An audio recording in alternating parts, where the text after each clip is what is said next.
เวลา 20 นาฬิกาเป็นต้นไป โปรดกดปุ่มติดตามและกด Subscribe เมื่อทำเป็นทีมมา เราจะได้พบกันเพื่อรับฟังสารธรรมข้อคิดดีๆ มากมาย รับบุญง่ายๆด้วยการกดแชร์เผยแพร่เป็นธรรมทาน สัพพทานัง ธรรมทานังชินาติ การให้ธรรมะย่อมชนะการให้ทั้งปวง 1 แชร์ 1 บุญ มีค่าเท่ากับเผยแผ่ธรรมะให้กว้างไกล แชร์ไปมากยิ่งได้บุญมาก เป็นการเปิดโอกาสให้คนได้รับฟังธรรม พบปัญญา มีความสุขพ้นจากทุกข์ด้วยการฟังธรรมะ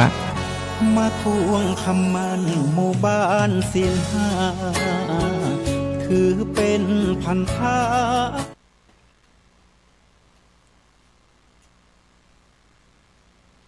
บุญเป็นเงาเฝ้าตามติดบุญเป็นมิตรในทุกที่คอยช่วยเหลือเอื้ออารีห่างพลาคีปลอดโผยภัยบุญพิทักษ์บุญรักษา บุญนำปาฮือหมู่เฮาพบความสุขใสแม้นที่ปรับดับล่วงไปบุญส่งฮือสุขสวัสดีก็ขอกล่าวเขาว่าธรรมะสวัสดีกับบรรดาท่านผู้ฟังแล้วก็ท่านผู้ชมทุกท่านที่กำลังติดตามช่องธรรมะเป็นทีมทีวีออนไลน์กลุ่มพระสงฆ์อุบาสกอุบาสิการ่วมกันเผยแผ่ธรรมะออนไลน์ไลฟ์สดทาง Facebook ทาง YouTube แล้วก็สถานีวิทยุเครือข่ายขึ้นสีขาวชาวประชา FM 104.50 เมกะเฮิรตซ์วัดฝ่ายหินจังหวัดเชียงใหม่พร้อมถึง Facebook ท่านอาจารย์พระครูอภิวัฒนวิกรมรองเจ้าคณะอำเภอ ได้หล่อวัดปากทางเจริญอำเภอได้หล่อจังหวัดเชียงใหม่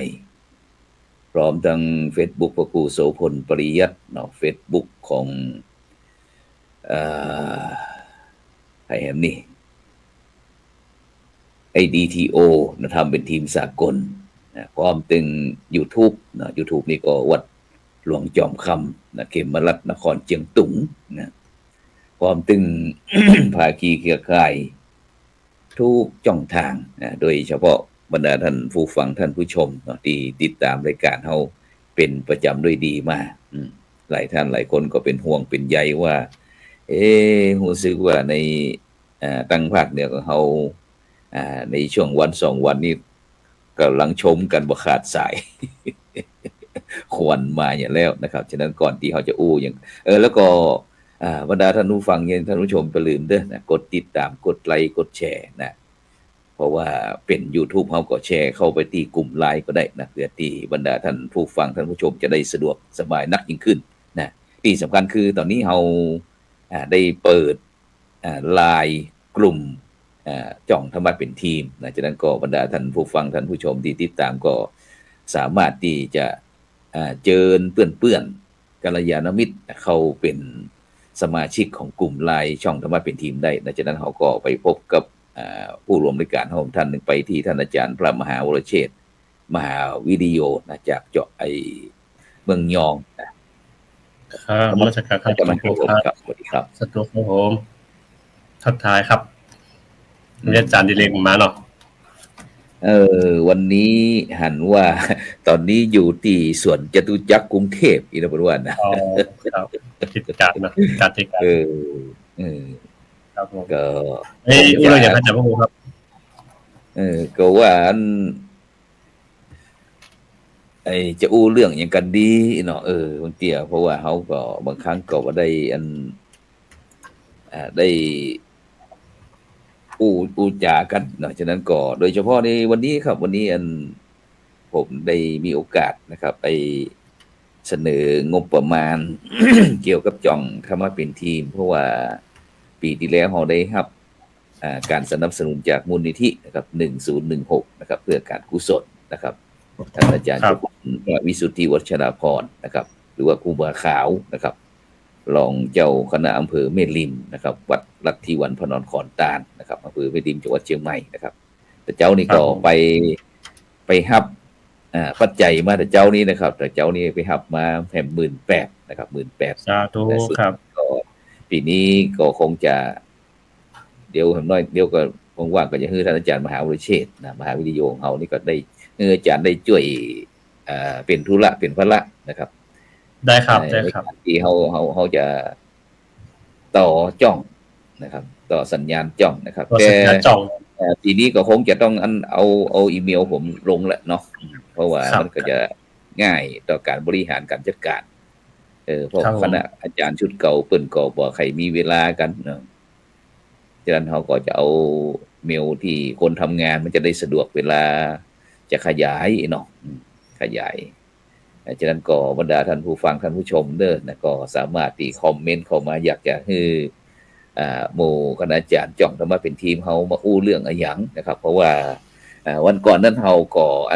ได้เพิ่มรายการนะครับรายการขึ้นมา2วันก็คือวันพุธกับวันพัดนะครับวันพุธนี้ก็จะเป็นรายการอะไรอย่างก็ ฉลาดรอบรู้กู้คุณธรรมนะครับฉลาดรอบรู้กู้คุณธรรมนะครับซึ่งก็จะเป็นพระมหาเถระนะครับที่เปิ้นได้เทศนาธรรมนะครับตามสถานที่ต่างๆนะครับแล้วก็วันพัดนั้นก็จะเป็นรายการพุทโธธัมโมสังโฆอีกนะครับ พุทโธธัมโมสังโฆนั้นก็จะเป็นเกี่ยวกับเรื่องพระสงฆ์นักพัฒนานะครับพระสงฆ์นักพัฒนาต่างๆซึ่งก็จะมีงานต่างๆนะครับที่พระนักศึกษาของเขาได้ไปสัมภาษณ์ได้ไปทำรายการมานะครับไปตามพื้นที่ต่างๆครับอย่างที่วันก่อนนะเขาก็ไปหลายที่เหมือนกันกับหลายที่เหมือนกันครับฉะนั้นโดยเฉพาะวันนี้บ่ฮู้อาจารย์ปุรวิทย์วันตาจะเข้ามาก่อนเพราะว่าวันนี้เปิ้นว่าเปิ้นจะไปที่เมืองลาวอีนะจะพาคณะสังคมสงเคราะห์ของเปิ้นเข้าไปที่ประเทศลาวประเทศลาวบ่ฮู้ว่า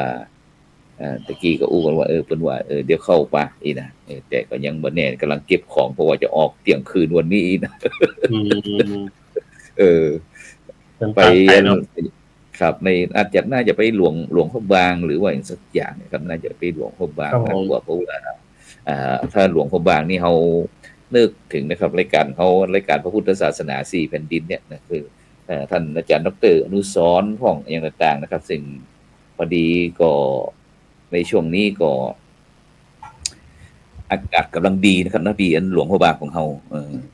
อย่างปีที่แล้วผมบ่นึกกับท่านอาจารย์มหาวิเชษฐ์ครับว่าผมจะได้มีโอกาสไปที่หลวงพระบางครับผมก็เคยฝันแต่ปีที่แล้วเนี่ยปี67เนี่ยไป2รอบนะครับรอบแรกนี่ไปที่เจียงแสนตาดทรายเจียงแสนล่องไปเจียงของก็ฮะล่องเจียงของล่องน้ำโขงไปล่องน้ำโขงไปไปที่เจียงของแม่นที่ตาดทรายเจียงของล่องน้ำโขงไปปัดเท่าตั้งแต่7 โมงเช้าไปถึงพุ่นน่ะ2 ทุ่ม3 ทุ่ม2 ทุ่มลงแม่น้ำโขงไปบรรยากาศบ่นึกบ่ฝันแล้วก็รอบหนึ่งนั้นก็ท่านอาจารย์พระครูสุจินต์นันทกิจนะหรือว่าท่านอาจารย์สมคิดตรุงคิดเจ้าคณะอำเภอสันติสุขเพิ่นอยู่ทางเมืองน่านเพิ่นพาเอารถตู้ผ่านไปทางห้วยโกนไปน่านเนาะครับเฉลิมพระเกียรตินะครับไปที่ทางเมืองชัยบุรีนะครับประโพไปพุ่นก็ก็อย่างก็หงสาชัยบุรีอย่างต่างๆนี่ครับไปจนถึงหลวงพระบางเช่นเดียวกันครับพูดถึงเรื่องหลวงพระบางนี่ท่านอาจารย์มหาวิเชษฐ์เคยไปก็ครับไปปีแล้วครับไปช่วงมิถุนาไป7 วันครับเอาวันนั้นเอารถไปเองอาจารย์เอารถไปเอารถยังก็ Fortuner ไปแล้วก็ไปถึงเมืองสิงห์เข้าเจียงของเนาะเข้าเจียงของก็เลาะมาถึงอุดมชัยแล้วก็มาพ้นหลวงพระบางแล้วก็มาเอาให้โกนเนี่ยอาจารย์ครับพี่ก็ต้องให้โกนก็ผมคิดว่าโอเคอาจารย์ครับคือมันถึงว่าเอาได้หันหลากหลายดีคือเราไปหาไปดูวิถีชีวิตของพี่น้องเมืองสิงห์ขึ้นก็ติดชายแดนพุ่นตังตอนที่สกนาครับก็ไปดูกาดเขาไปดูวิถีชีวิตการต่อผ้าการวิถีชีวิตที่เขาดำรงอยู่ตามป่าตามเขาครับมันก็ม่วนดีแต่สมมติเราไปแบบนั้นคือเราจะไปจากพอที่เมืองหลวงเนาะแต่ทีนี้เอารถไปเองอย่างไปเองพวกนี้มันไปยักใครยังเอาก็เอาไปนะครับสบายยินเรื่องจากมหาวิทยาลัยผมก็ว่าถ้าชีวิตของคนเฮานี่เนาะถ้ามันจะมีกล้านี่เฮาบ่ต้องได้อยู่กับที่เนาะแค่อยู่กับที่นี่หมายความว่าเฮามันมีองค์ความรู้มีประสบการณ์น้อยเดี๋ยวขอสุมาเดี๋ยววันนี้ท่านอาจารย์จตุรงค์ชูศรีอาจารย์จตุรงค์ชูศรีครับเฮาจะมีรายการเพิ่มอีก2รายการเด้อนะรายการที่วันพุธนั้นก็จะเป็นนั่นรายการนั้นฉลาดรอบรู้กู้คุณธรรมนะครับ2 ทุ่มถึง 3 ทุ่มเช่นเดียวกันครับแล้วก็วันพัฒน์นั่นก็จะเป็นรายการพุทโธธัมโมสังโฆนะครับท่านอาจารย์ดร.จตุรงค์ช่วยทำเปิดรายการให้จิตโดยครับ2รายการนะครับท่านอาจารย์ดร.จตุรงค์อาจารย์จตุรงค์ชูศรีเนี่ยโอ้มาได้จ่ากันแท้เนาะว่าอันกันเนี่ยครับอาจารย์มหาวิเชษฐ์ว่าถึงเมื่อกี้เฮาไปพระหลวงพระบางนี่ก็ถือว่าสุดยอดกว่านะอาจารย์ดร.เนาะอาจารย์มหาวิเชษฐ์เนาะครับก็คือผมชอบแบบแผนในการผังเมืองของเปิ้นเนาะเปิ้นจะทำแบบแผนแล้วก็การดำรงชีวิตอยู่ด้วยการต่อผ้าหลายๆอย่างคือการผ้าพื้นเมืองกันเนี่ยเปิ้นยังรักษาไว้อยู่แล้วก็การที่โดยเฉพาะการนับถือพุทธศาสนาของเฮาก็การมีทำบุญตบาตรเนาะซึ่งตอนที่ผมไปนี่ผมจะไปพักที่โรงแรมที่ใกล้วัดเจียงทองครับใกล้ๆบุรีครับก็ทำให้หันบรรยากาศดีนะครับพระครูครับซึ่งก็อันอยากจะนี่อยู่เพราะว่าเจ้าอาวาสวัดเจียงทองอันตุปีเพิ่นก็อัน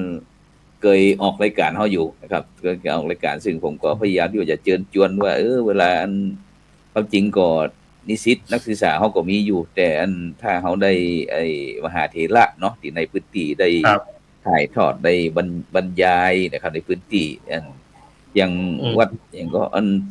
ปังว่าอย่างก็ที่เขาไปตะวันซื่อนี่น่ะที่อันตัวหอยก็ครูบาเจ้าชีวิตใจ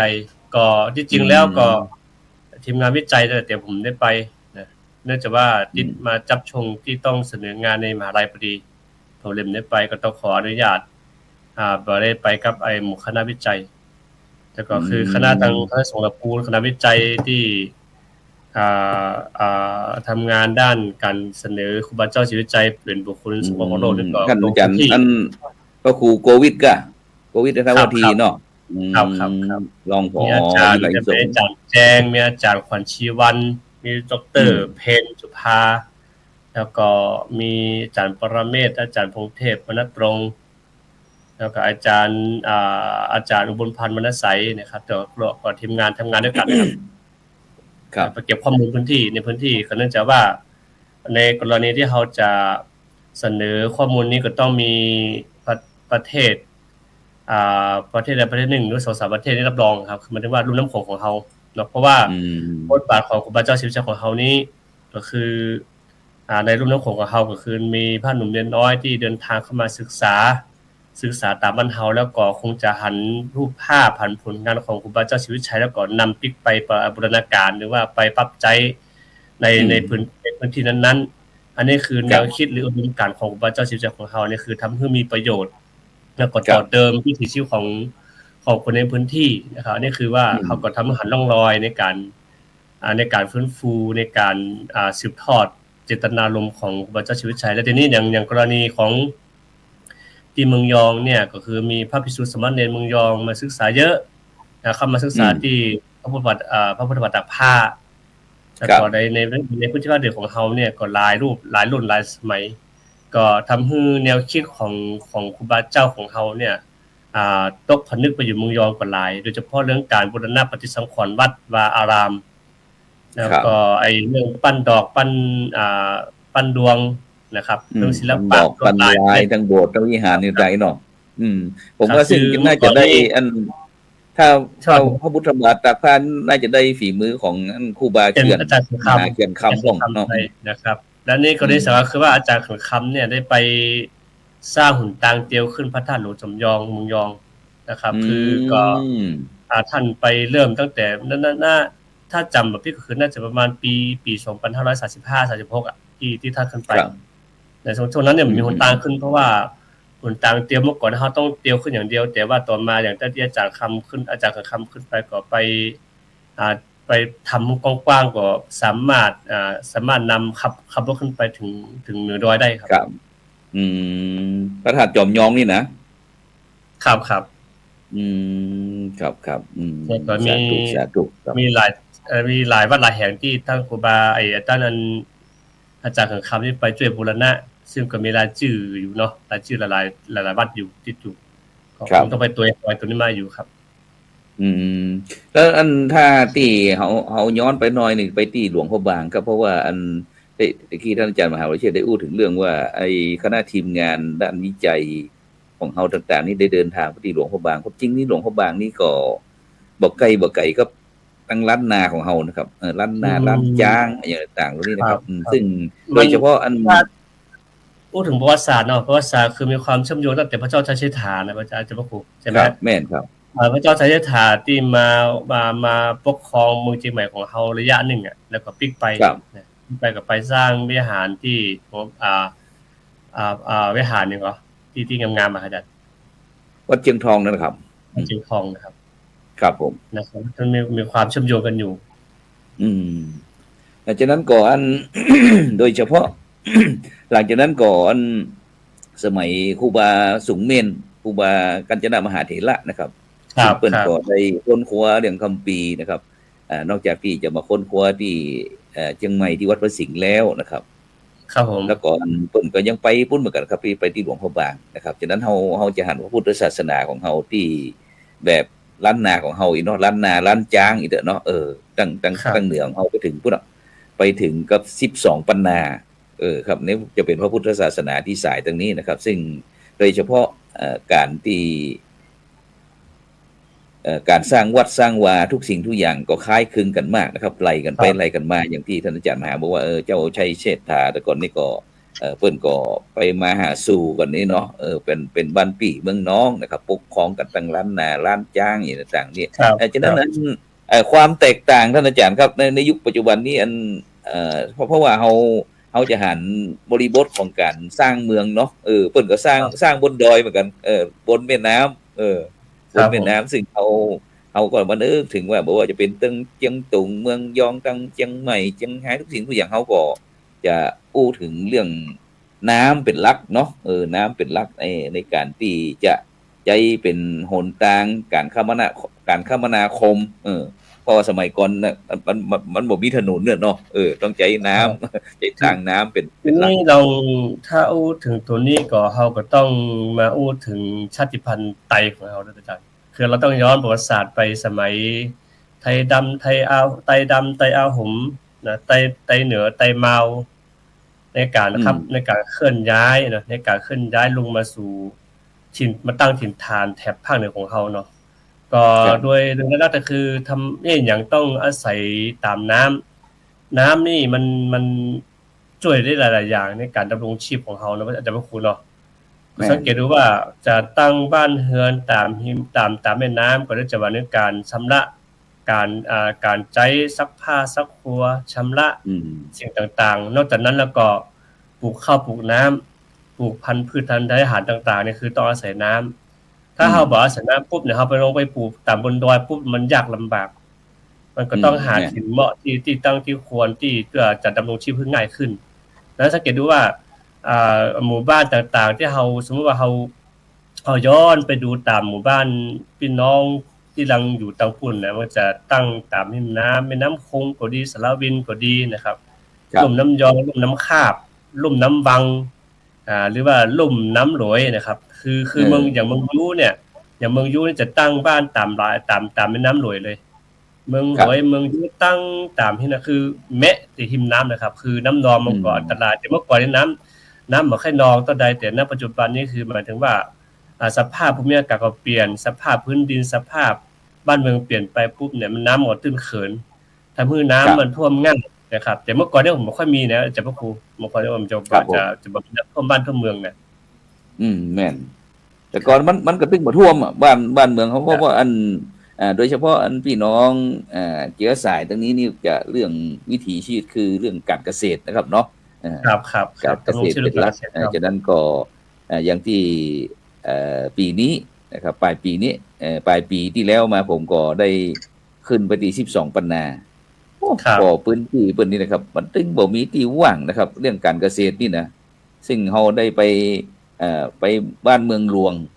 ก็เหมือนกันนะครับปลูกข้าวโพดปลูกอย่างต่างๆโอ้การเกษตรบอกว่าจะเป็นแล้วก่อนปัจจุบันนี้เพิ่นก็นำเทคโนโลยีเข้ามาเทคโนโลยีโดยเฉพาะเรื่องมีไฟเข้าไปช่วยนะครับคือทำให้การเกษตรพืชผลการเกษตรของเฮามันดีขึ้นนะครับพวกนี้ก็บ่แตกต่างกันแล้วก็นี้เฮาย้อนเรื่องพระพุทธศาสนานะครับอย่างที่เฮาไปที่12ปันนานะครับก็เป็นพี่น้องเมืองหลวงเหนือเมืองหลวงใต้เมืองวะอย่างต่างๆเหมือนกับที่อำเภอดอยสะเก็ดนะครับซึ่งเปิ้นก็พี่น้องตรงนี้เปิ้นพี่น้องไตลื้อเนาะครับเป็นไตลื้อลวงใต้ลงเหนือนะครับคำว่าลวงใต้ลวงเหนือก็มาจากเมืองหลวงนะเมืองหลวงที่สมบัตินะครับเวลาเพิ่นก็ยังมีการสืบทอดเรื่องการตอหูกตอผ้าพิธีกรรมเกี่ยวกับพี่น้องไตลื้อที่ยังบรรพบุรุษที่มีอยู่นะครับซึ่งอันนี้ก็คือยังบางเตียบผมยังไปร่วมงานในการสืบสานวัฒนธรรมไทยลื้อแต่ทีนี้ปัจจุบันนี้เขายกไปรวมตัวกันที่เชียงคำเพราะเมื่อก่อนนี้เขาแต่ละอำเภอกดจัดนะแต่ที่นี่คือมันทำให้กันจะทำอย่างไรให้มีความสามัคคีกันมากขึ้นแล้วก็ต้องไปรวมกันที่เมืองเชียงคำนะครับบรรดาไตลื้อไตยองแต่ว่าคำว่าชาติพันธุ์ไตยองก็ไปรวมกันที่เมืองเชียงคำทั้งหมดครับเปิ้นหมายความว่าเปิ้นก็สืบเชื้อสายกันเนาะบ้านพี่เมืองน้องว่าเพราะว่าอันถ้านึกถึงทีนี้อันเปิ้นโดยเฉพาะที่เมื่อ50ปีก่อนนี่ผมก็จะหันวิถีชีวิตเนาะเฮาจะมีคำว่าพ่อเสี่ยวแม่เสี่ยวพ่อเสี่ยวแม่เสี่ยวก็คือเปื้อนของพ่อเปื้อนของแม่ถ้ามึงยอเนี่ยพ่อเมกอเนาะพ่อกอเมกอคือเปื้อนกันเสี่ยวเนี่ยมันก็ได้ถ้าเสี่ยวเนี่ยมันก็ได้พ่อกอเมกอก็คือเป็นเพื่อนสนิทกันพ่อกอบ้านใต้บ้านเหนือเนี่ยก็ไปคือเมื่อก่อนนี่วิธีการต้อนรับก็คือง่ายก็ถ้ามีซิลิกเนาะซิลิกคือบุหรี่นะฮะอัดต้อนกันอัดต้อนกันชื่อนึกกันทำเอาก็คือแสดงว่าถ้ามาฮับก็แสดงว่าเรามีความรังเกียจโดยเฉพาะที่สมบัติเมื่อก่อนนี่นะจากพวกครูครับเสือปนเมื่อก่อนถ้าไปปุ๊บนี่เอาเหล้าต้อนนะครับเนี่ยทอกคือถ้าจะที่เรานั้นเขาไปวัดหลวงไตลื้อนะพอดีไปเจอหนานอุ่นเมืองชิดเขาที่จังหวัดตากเหมือนกันหนานอุ่นเมืองก็เปิ้นกระซิบบอกเลยทุกพี่รู้นะถ้าเปิ้นชงชาเนี่ยเป็นแก้วดีกว่าเป็นจอกนั่นน่ะคือยกคือหมดเลยเด้อเปิ้นบ่คืนเหลือรู้บ่ว่าเป็นทางเรื่องครับเนี่ยจะอ่านเบิ่นๆนะครับถ้าอย่างบุรีถ้าสมมุติว่ามาสูบก็จะเป็นต้องกาหูไว้ต้องยื่นประเคนกันนี่เนาะยื่นฮือแต่ว่าผมว่าทำในปัจจุบันนี่มีอยู่ก่อนเพราะว่าไปปุ๊บคือปกครองเอาบุรีปุ๊บมันจะจุดไฟขึ้นเลยนะครับแต่ทีนี้คือผมเองก็ไม่เคยไปแต่ว่าเต้าที่ได้ฮู้ได้หันมาว่าธรรมเนียมมันจะคล้ายๆกันเพราะว่าทางยองเจียงตุงนี่ก็ส่วนมากจะอพยพมาจากที่สปนาทางไต้เหนือไต้เมาเนี่ยครับจะเป็นอย่างนี้เพราะธรรมเนียมการปฏิบัติมันจะคล้ายๆกันนะครับแต่ว่าที่เมืองยองเจียงตุงณปัจจุบันนี้บ่มีแล้วครับเรื่องการเอาบุหรี่ต้อนนี่นะบุหรี่ต้อนก็จะใช้วิธีการใหม่คือเขาจะใช้คำว่าสิริสวัสดีละสิริสวัสดีก็คือหมายว่าสวัสดีเหมือนบรรเทาเนี่ยครับสิริสวัสดีไป แต่ถ้า ตอ ทาน ง ตอนนี้ พี่น้อง ที่ ก็ วัดที่ไอ้กรมสมเด็จพระเทพเพิ่นไปปลูกต้นโพต้นศรีไว้นั่นนะบัดเดี๋ยวนี้เพิ่นกำลังรื้อฟื้นเกี่ยวกับเรื่องการศึกษาบาลีครับ อ๋อค การ รับ ศึกษาบาลีครับเพราะฉะนั้นเราไปก็ได้มีโอกาสเข้าไปแลกเปลี่ยนนะครับแลกเปลี่ยนที่ทำนิสิตของปอเอกของมหาจุฬาวิทยาเขตเชียงใหม่เนี่ยไปกันครับได้ไปร่วมไปลงพื้นที่อย่างต่างๆโดยเฉพาะไปติดตามนะครับติดตามวัดว่าอารามไปติดตามมันโดยซึ่งก็มีท่านอาจารย์ปุรวิทย์วันตานี่แหละวันทาทัวร์เฮานี่แหละพาไปซึ่งเฮาก็ได้หันวิถีชีวิตอย่างต่างๆแต่ก่อนเนาะอันไอ้12ปันนานี้เปิ้นก็ไอ้ตั้งรัฐบาลจีนเปิ้นก็มีการควบคุมน้อยหนึ่งแต่ในปัจจุบันนี้เปิ้นก็มีการส่งเสริมที่จะทำให้12ปันนานี่เป็นหรือว่าเวียงเจียงลุ่งเจียงหุ่ง เจียงหุ่งเวียงเจียงหุ่งเวียงเชียงลุงเนาะเนี่ยซึ่ง เจียงคนถามภาษาย่อของเมืองเจียงเมืองเจียงหุ่งเมืองเจียงหุ่งเจียงหุ่งเจียงเจิ้งเจียงหุ่งเจียงเจิ้งบ้านหุ้นบ้านเนี่ยครับมันไปหมดครับซึ่งทีนี้เราอาจารย์พระครูครับพอมาโอ้ถึงว่าศาสนาในภูมิภาคลุ่มน้ำโขงของเฮาย้อนไปสมัยพุทธกาลสมัยที่องค์พระสัมมาสัมพุทธเจ้าของเฮาส่งพระเถระ9สายมันจะพระครูเนาะ9สายมาเผยแผ่ตามดินแดนต่างๆนานาเนี่ยในสายที่8เนี่ยน่าสนใจสายที่8คือว่าสนใจจะได้พระโสนเถระกับพระอุตรเถระเนี่ยเดินทางไปเผยแผ่ศาสนาในดินแดนสุวรรณภูมิเนี่ยเพราะสุวรรณภูมินี่มันคือท่านเอากว้างๆคือหมายถึงว่า1ประเภทมาไทยลาวยวนเวียดนามเขมรและปาลายูซึ่งอันนี้คือเหมารวมเพราะฉะนั้นคือแถบเนี่ยมันได้รับอิทธิพลจากการเผยแผ่ครั้งพุทธกาลตั้งแต่9สายเป็นต้นมานั่นก็เลยทำให้ศาสนาของเรานี่ได้สืบสายแต่ว่าวัฒนธรรมประเพณีอาจจะต่างกันเนาะในแต่ละพื้นที่นะครับเนาะในการปัจจัยครับพระครูครับแม่นครับซึ่งโดยเฉพาะอันถ้าพี่น้องเปิ้นตั้ง12ปันนาทหารพระสงฆ์องค์เจ้ามาจากประเทศไทยก็เนี่ยเปิ้นดีใจขนาดนะครับเพิ่นว่าอันไปบ้านพี่เมืองน้องก็ได้มาหากันนี่นะครับเพิ่นจะชอบนะครับซึ่งโดยเฉพาะในวันนั้นผมเคยผมดู YouTube เนาะอย่างที่สวนสัตว์ป่าอย่างเปิ้นห้องอย่างนั้นที่มีนกยุงอย่างต่างๆนั่นนะครับแล้วก็ไปลานที่เปิ้นเล่นเทศกาลมหาสงกรานต์นะครับปีใหม่เมืองเขาเนี่ยน่ะโอ้โหผมก็บ่ฮู้นะครับไปลานเพิ่นฮ้องว่าลานวัฒนธรรมนะครับตลอดทั้งวันเนี่ยไม่คืนอีเหมือนกันนะครับปานชนิดนะคนเฒ่าคนแก่นี่พ้องที่ชอบการประกวดในสไตล์ที่ดีไซน์ของห้องอย่างเราที่เดินแบบอย่างต่างเพิ่นมีเวทีคือว่านะครับอาจารย์ครับเพิ่นจะเป็นกลุ่มของใครกลุ่มของมันกลุ่มนั้นก็มาจาก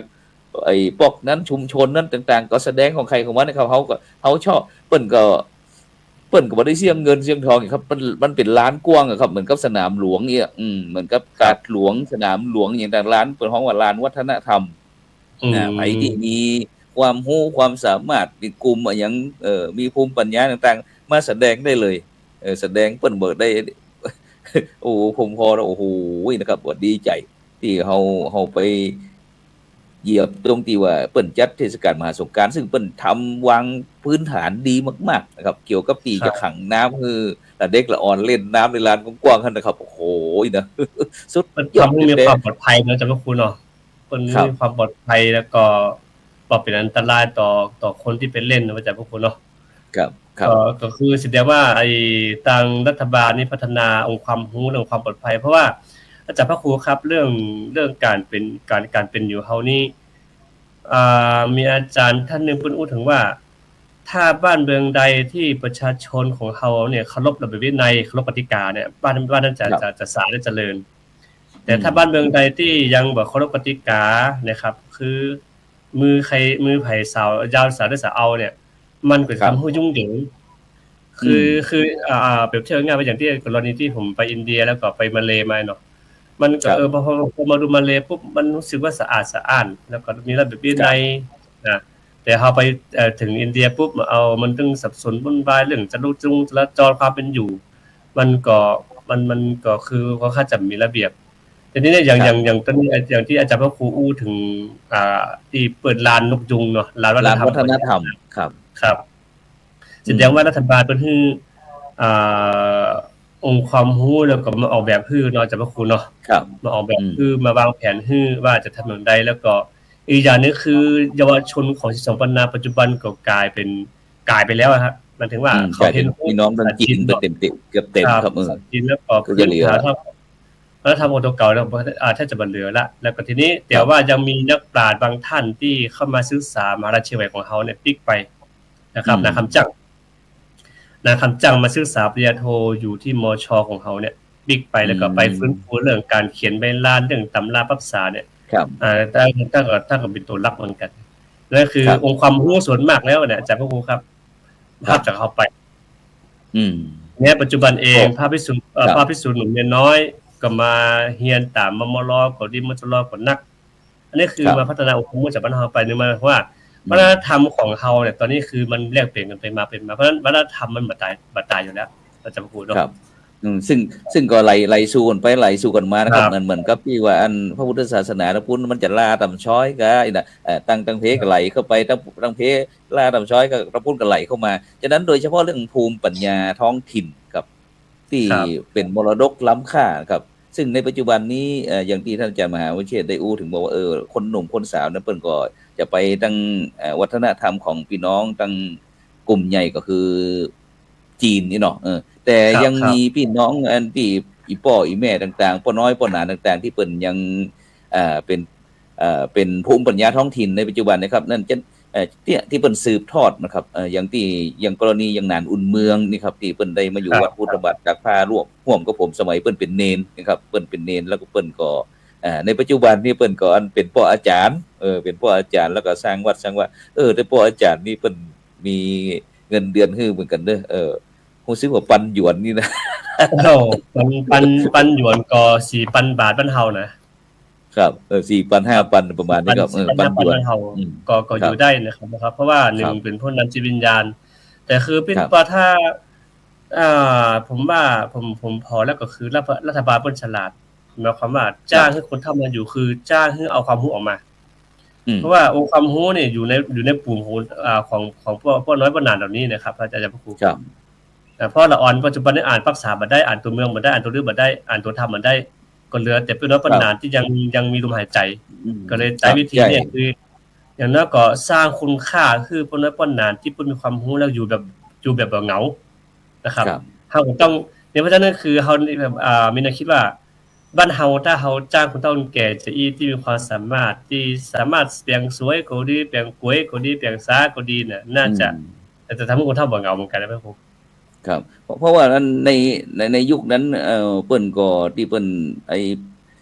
หมายความว่าเปิ้นฮ้องว่า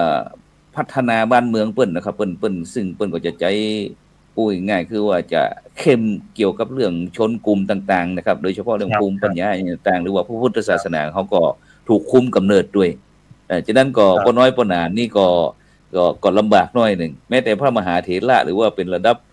ที่เป็นมหาเถระต่างๆของพี่น้องก็โอ้โหบางห้องก็ยังถูกต้องไปทำงานเป็นรายเดือนนะครับเป็นรายเดือนต้องไปเฝ้าสวนก็ไปเนี่ยตรงเนี่ยนาอย่างต่างๆนะครับแต่ในปัจจุบันนี้ก็เปิ้นก็ได้หันความสำคัญสิ่งเหล่านี้ว่าทำให้เศรษฐกิจนะครับของประเทศของพื้นที่ต่างๆเหล่านั้นในปัจจุบันนี้ถ้าเฮาไป12ปันนานะครับโอ้โหนะครับถ้าพี่น้องคนไทยเฮาไปหรือว่าตั้งนี่ไปก็บ่ฮู้เพราะว่าหันปลายธาตุป่าอย่างบนตึกบนอย่างนึกว่าจะเป็นพระธาตุสูงเพียยกมือไหว้กันความจริงนี่เปิ้นบ่ใช่เป็นโรงแรมพ้องอย่างพ้องแม้กระทั่งตุงกระด้างที่เป็นไม้ต่างๆนี่อาจารย์ครับโรงแรมนี่จะประดับประดาไปด้วยคล้ายๆกับพระพุทธศาสนาเลยเอาแม้แต่ที่อยู่ที่ทุกสิ่งทุกอย่างนะครับวันนั้นเฮาเคยไปไลฟ์สดออกรายการปัดเข้าอินพอไปพอไฟเมื่อคืนเนี่ยเปิ้นทุ่มขนาดนั้นครับเพื่อการท่องเที่ยวที่จะทำเอาภูมิปัญญาต่างๆแล้วนี้ออกเข้ามาครับส่วนนึงก็คือเขาบอกคือพี่น้องบ้านเขาเนี่ยออกมาเที่ยวนอกประเทศเนื่องจากว่ากลัวเงินรั่วไหลสังเกตดูว่าเขาหมู่พี่น้องจีนเนี่ยจะมานิยมชมชอบเมืองเชียงใหม่เนาะแต่ว่าคุณเนาะมากันนักแล้วก็ เขาทางรัฐบาลก็มีแนวคิดว่าจะทำอย่างไรคือวัฒนธรรมเหล่านี้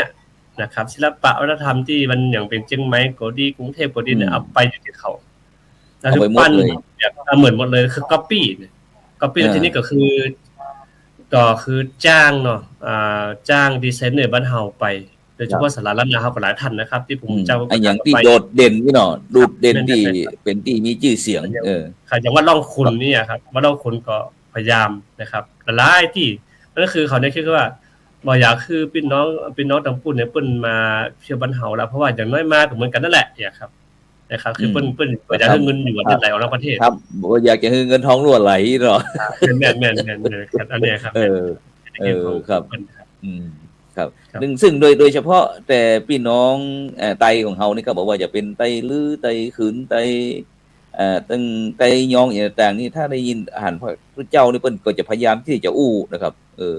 อู้เป็นภาษาดั้งเดิมของเฮานะครับแต่ถ้าเป็นคนรุ่นใหม่นี่เพิ่นจะบ่ใจละแต่ถ้าเป็นคนเฒ่าคนแก่นี่จะอู้ภาษาดั้งเดิมนะครับฉะนั้นถ้าเฮาไปแล้วโอ้โหวันนั้นเพิ่นถามว่าอันตุ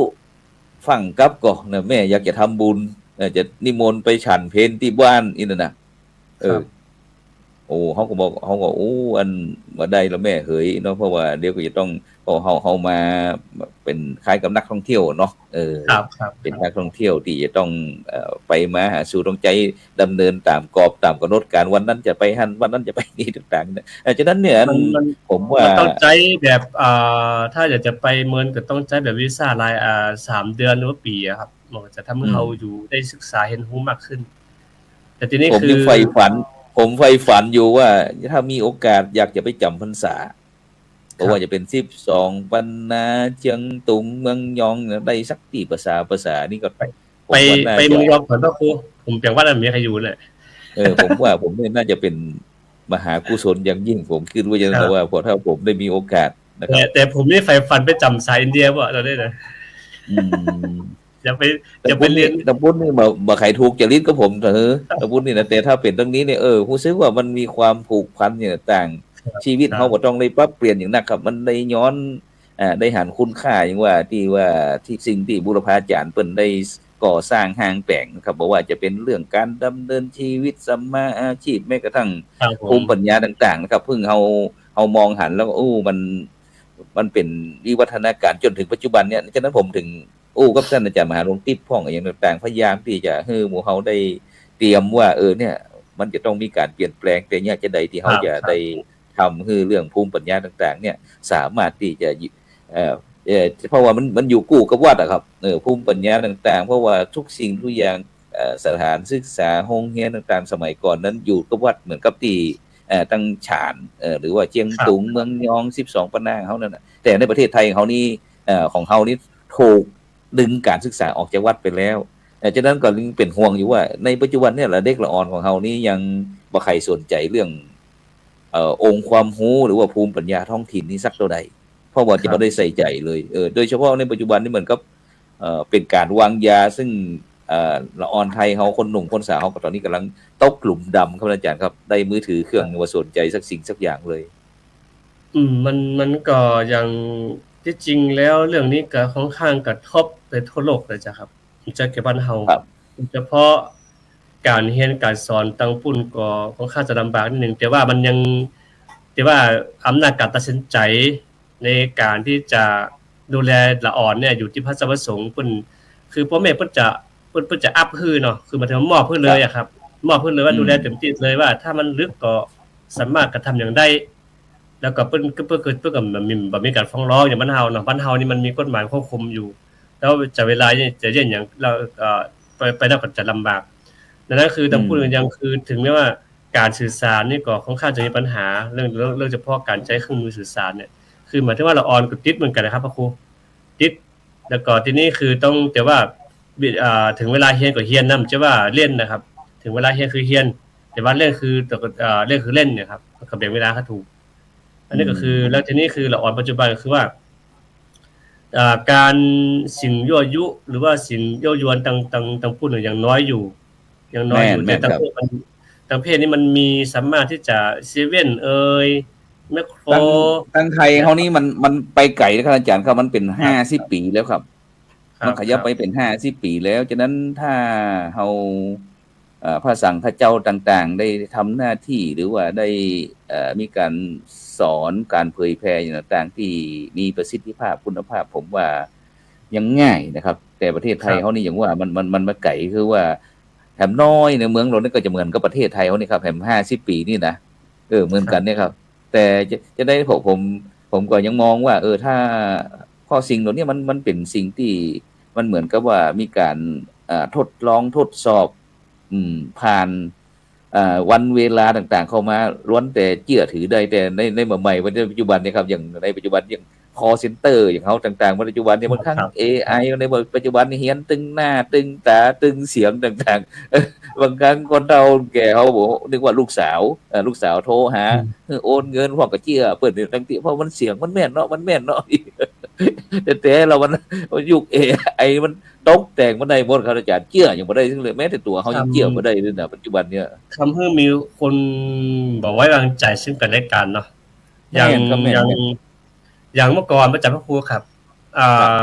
ตอนที่บ้านเมืองยังบ่ถึงขนาดนี้นะแม้แต่แขกต่างบ้านต่างเมืองไปหาครัวไปขายภายหน้าบ้านนะยังมากินข้าวหรือยังอีเนาะประชาชนคนเนาะ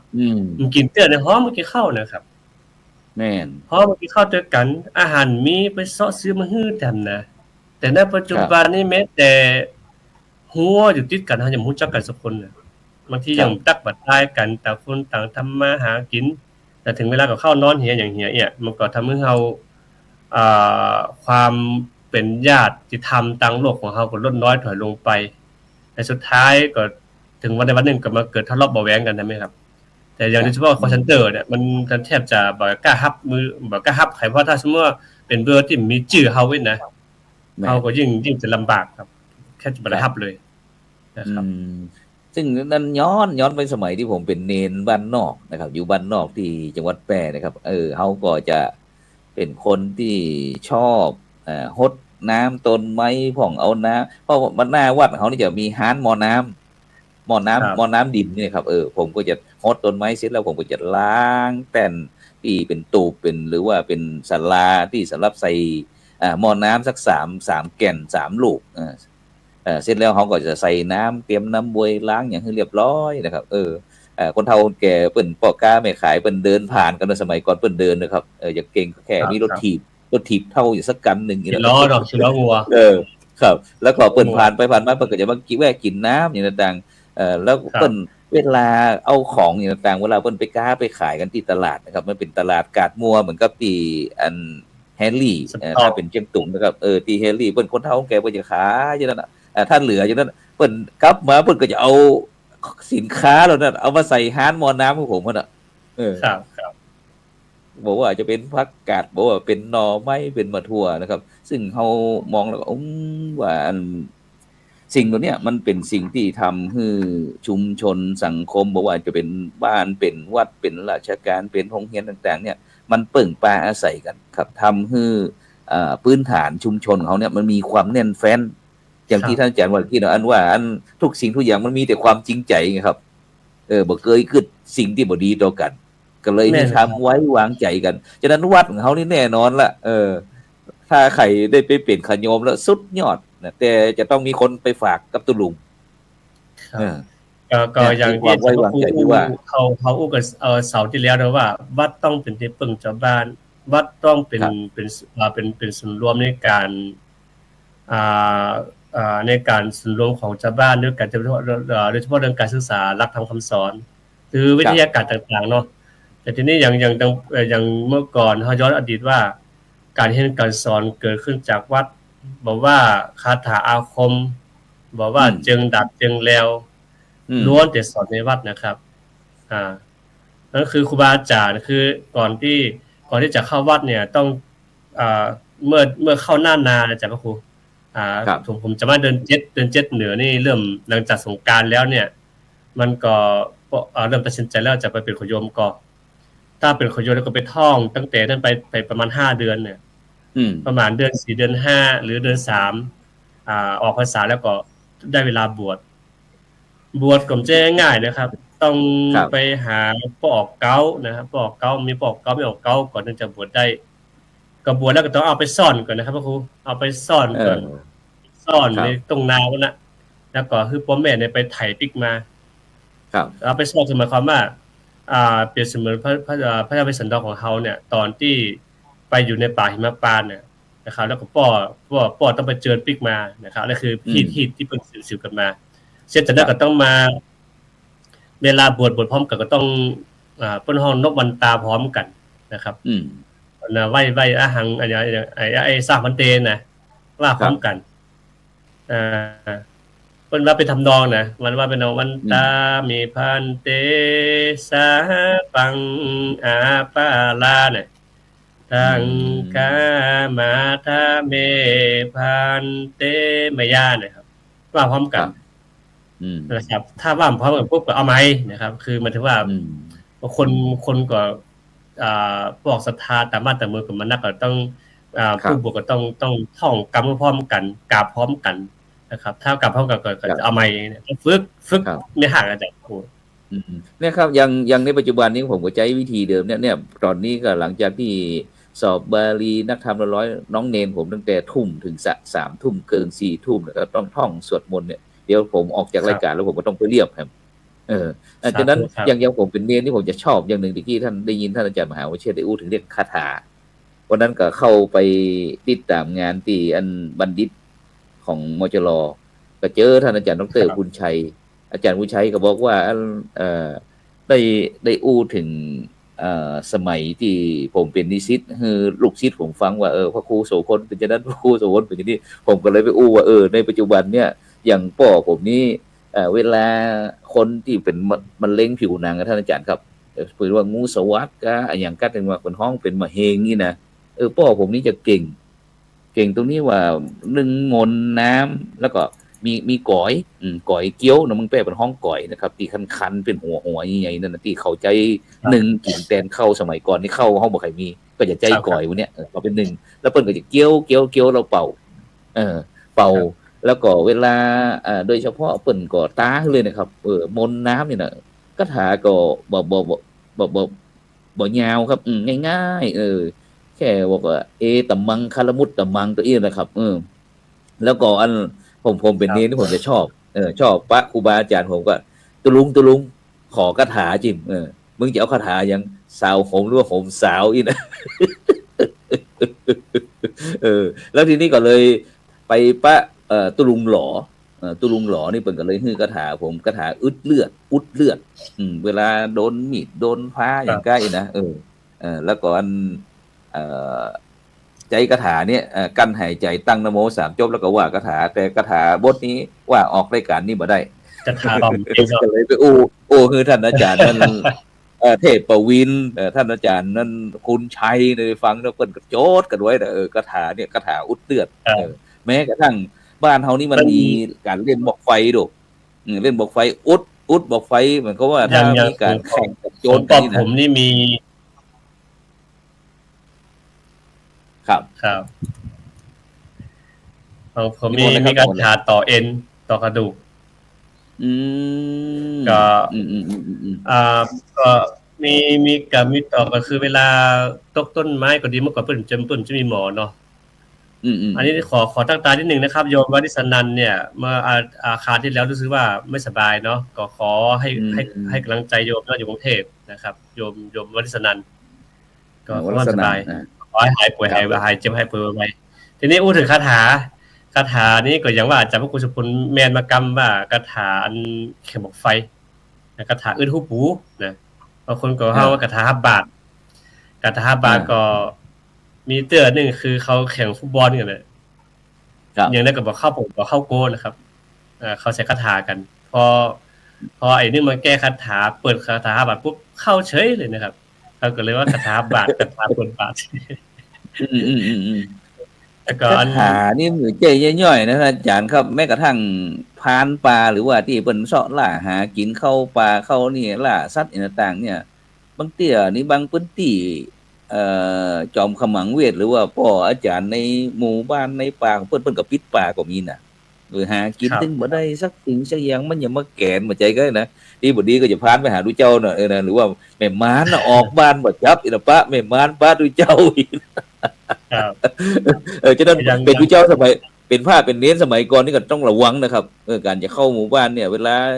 อันเจ้าบ้านเจ้าจ้องเปิ่นจะเข้าไปทำมาหากินไปเสาะหาล่าสัตว์หาสิงสาล่าสัตว์อย่างต่างๆนี่จะต้องพอซ้ายพอขวาไปจ้ว่าไปแล้วก็ไปตักเปิ้นก็บ่ได้นะครับครับ เปิ้นบอกว่ามันแขนนี่นะคือเมื่อก่อนนี่เวลาเพิ่นไปโดนป่าเนาะเพิ่นจะป้องกันตัวเก่าคือสารงัวธนูเนาะสารงัวธนูต่างปีนเนี่ยคาถาสารงัวธนูเนี่ยคือเวลาเพิ่นไปแฮมเถิดแฮมป่านี่มันจะต้องแปลงตูบแปลงปางนอนในป่าในเขาก็ทำให้อันต้องระวังตัวเก่าแล้วบางเมื่อก่อนนี่เพิ่นมีรถเวลาเดินทางมันก็ต้องนอนตามตามันก็ต้องระวังคาถาป้องกันตัวป้องกันผีเมื่อก่อนที่เขาเชื่อเรื่องคุณเสือไฟอ่ะเจ้าพระครูหนังเสือไฟนี่เขาเชื่อขนาดนั้นว่าถ้าไปจุดหนังเสือไฟหนังเสือไฟที่ไหนปุ๊บนี่นะผีผางนางร้ายจะมาอยู่เลยนะครับเสือไฟนี่เป็นเสือที่แปรปรวนที่สุดในนะครับในบริเวณที่มันอยู่นี่จะบ่มีสัตว์อย่างอยู่เลยนะครับเขาเลยเชื่อมีความเชื่อแล้วก็เขาเลยว่าปัจจุบันก็เลยเขาว่ามีตะกุดหนังเสือไฟครับจริงๆเขาก็พูดว่าหนังสือไฟแดงเป็นง่ายว่าเป็นนั่นเครื่องรางของขลังเนาะวันก่อนผมไปไอเข้าร่วมสัมมนาเกี่ยวกับเรื่องการใจอวัยวะสัตว์เป็นเครื่องรางของขลังเนี่ยมันมีมูลนิธิยูนิเซฟสักอย่างเนี่ยของมันเปิดที่ส่งเสริมไอป้องกันการที่จะใจโดยเฉพาะอันที่สายมูเขานี่เนาะจะมีอันนั้นมีอันนี้ต่างมาเอางาจ้างกระเด็นผ่องเขี้ยวเสือผ่องเขี้ยวเสือไฟผ่องกระดูกนั่นกระดูกนี่เอามาเป็นเครื่องรางของขลังนะครับฉะนั้นตรงนี้เขาก็มานึกถึงวันไอ้สมัยก่อนนะถ้าคนที่จะเล่นของนี่ท่านอาจารย์มหาวิเชษฐ์ครับผมเปิ้นจึงอันบ่ฮือหลอดปืนเหียนหลอดเก้ากล้วยเลยนะแม่นครับประตูหัวก็ห้ามหลอดครับฉะนั้นบ่มีพิษหลอดปืนเหียนปืนคันใดนี่นะแม้แต่กินของที่เหลือเขาห้องว่าขี้ซากอีเนาะกินที่เขากินบ่หมดแต่ไปกินลืมเพิ่นก็บ่ได้นะครับนั่นน่ะครับผมฉะนั้นอันแม้กระทั่งกันเวลาไอ้หนุ่มมดตะละวอนี่กันบ่ได้เฮาเป็นคนเล่นของมีของนี่นะกินคือมดอีน่ะยกคือมดแก้วอีครับวันนี้สเปเห็นละเนาะวันนี้เนาะท่านอาจารย์เนาะเพราะว่าเขาก็อยากจะให้บรรดาท่านผู้ฟังท่านผู้ชมได้สบายพวกมันต้องเป็นวิชาการในนักหนาเพราะอันเพื่อเป็นวิชาการลงไปมันก็รู้สึกว่ามันบ่ไข่อันนี่ตะฮือน่ะเนาะมันบ่อันนั้นน่ะเนาะก็คือมันเป็นมันผ่านประสบการณ์เก่าๆมากกว่าเพราะว่าอย่างผมเป็นน้อยละอ่อนน้อยนี่เรื่องบอกไฟต้องทำหาครับตั้งแต่ดินไฟดูฟืนก็เฝ้าที่ต้องหุงเองทำเองตอกเองจีเองจุดเองนะครับหอมไม่ได้ชื้นได้แรกเลยเพราะนั่นคือเอาวัสดุธรรมชาติที่มันมีเพราะว่าหน้าดินที่งัว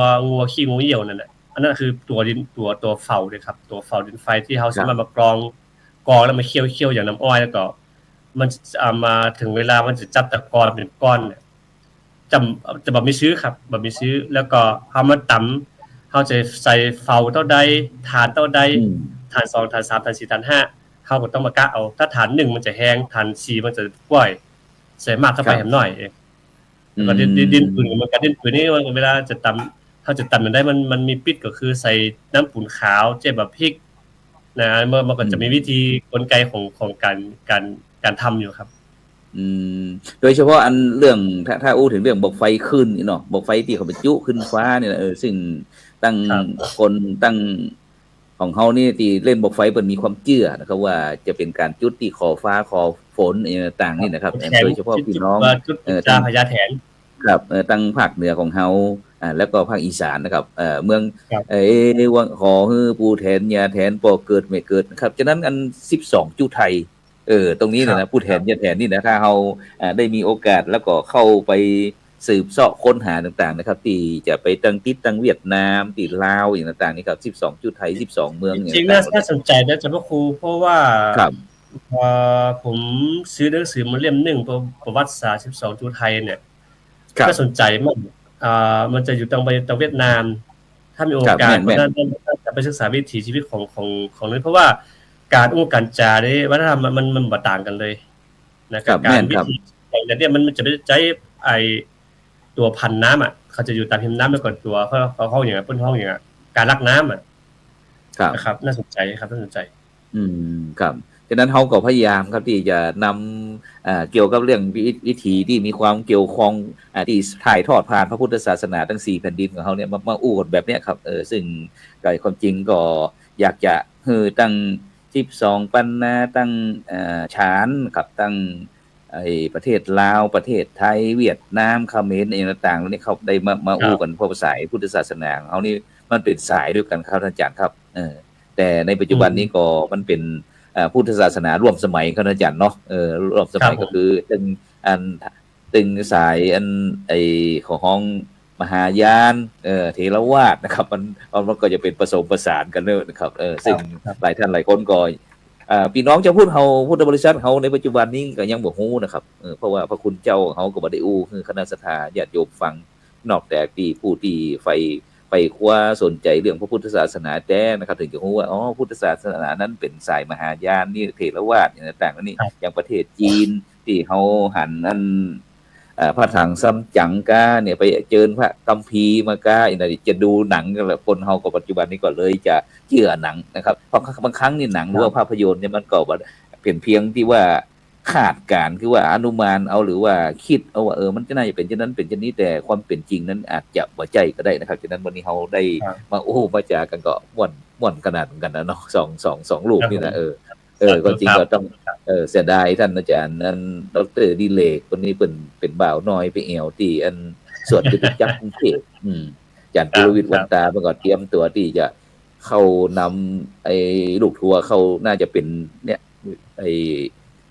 เป็นหลวงพ่อบางนี่แหละเพราะผู้สายนี่เป็นจ่าธนัดกันหน่อยนะครับเนาะฉะนั้นก็วันนี้ก็เวลาหมดครับอาจารย์ครับเนาะท่านอาจารย์ช่วยปิดรายการหน่อยก็แล้วกันสาธุครับก็ต้องขอกราบขอบพระคุณในเมตตาธรรมของอาจารย์พระครูสุพลแล้วก็ตัวถึงครูบาอาจารย์ที่ฮือทุนในการต่อสัญญาช่องสตรีมยาตรงนี้แล้วก็ขออนุโมทนาบุญสาธุกับญาติโยมทุกคนที่ติดตามรายการของเราทุกวันเสาร์แล้วก็วันแต่ติดตามทุกวันแหละนะครับแต่เวลาอาจจะต่างกันนิดนึงก็ต้องขออนุโมทนาบุญสาธุกับทุกคนเด้อประชาสัมพันธ์ธรรมบทศึกษาหน่อยหนึ่งวันอย่างนั้นวันอังคารนะครับวันอังคารธรรมบทศึกษาวันอังคารก็จะทุกวันเวลา2 ทุ่มเป็นต้นไปเนี่ยคือจะมีอาจารย์ตรงโชชีแล้วก็มีญาติโยมหลายท่านหลายคนที่ร่วมรายการในสนทนาธรรมกันก็คือมาตีประเด็นเรื่องธรรมบทของเขาว่าอาจจะถนนใดให้ญาติโยมของเขาเข้าใจมากขึ้นนะครับแล้วก็อย่าไปลืมครับนะครับก็ขอบุญสาธุทุกคนนะครับพระครูครับสาธุ